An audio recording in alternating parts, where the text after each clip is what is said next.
দাদার বিয়েতে গিয়ে আমার জুতোই ছিঁড়ে গেল। তো চলো ভিডিওটা প্রথম থেকেই তোমাদের বলা যাক। Hello everyone, I am Dishani YT for YouTube and Insta page. তো দাদাদের ওখানে সমস্ত কিছু রিচুয়াল সারার পর আমরা এখন চলে গিয়েছিলাম যে যার বাড়িতে, কারণ আমাদেরকে সবাইকে সাজুগুজু পাক্কা টাইম দিয়েছিল 5টা থেকে একদম 6:30 পর্যন্ত, কিন্তু আমরা সবসময় লেট করি, সেই জন্য 7টা বেজে গেছিলো আর এদের বেরোতেও অনেকটা দেরি হয়ে গেছিলো। তো ফার্স্ট যাচ্ছে বর্দার ডেস্টিনেশনের ওইখানে, তারপরে আমরা যাব আমাদের ছোটদা, মানে বাসে করে আমাদের যেতে হবে আর কি। তো সারা রাস্তা তো আর নাচতে নাচতে যেতে পারবো না। তো প্রথমে বর্দার বিয়ের ওখানটায় গিয়ে আমরা সমস্ত জায়গাতেই, মানে দুটো জায়গাতেই আমি গিয়েছিলাম, মানে আমি বর্দারটাতেও গেছিলাম, ছোটদারটাতেও গিয়েছিলাম, দুটোতেই গিয়েছিলাম। আমি আর হচ্ছে আমার একটা বন্ধু ছিল, দুজন মিলে আমরা জোট বেঁধেছিলাম যে আমরা জানি আমরা ওইখানটা থেকে আগে ভালো করে ঘুরে চলে আসবো।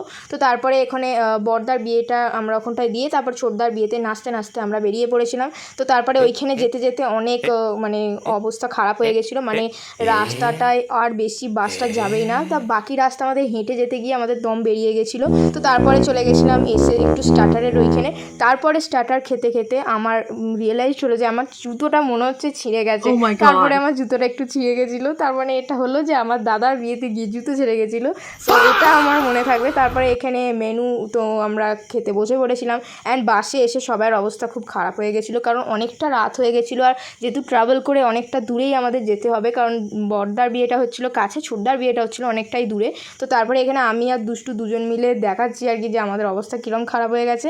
আমরা চলে এসেছিলাম আমাদের মামার হচ্ছে গাড়িতে, আর মা আর ওরা সবাই আসছে বাসেতে, তার মানে ওদের আস্তে আস্তে 3টেই বেজে যাবে, এটা আমরা ধরেই ফেলেছিলাম। তো তারপরে আজকে আমরা অনেকটাই ট্রাভেল করেছি। তো আজকের মতন ব্লগটা এখানেই রাখলাম, দেখা হচ্ছে নেক্সট ব্লগে। Bye bye.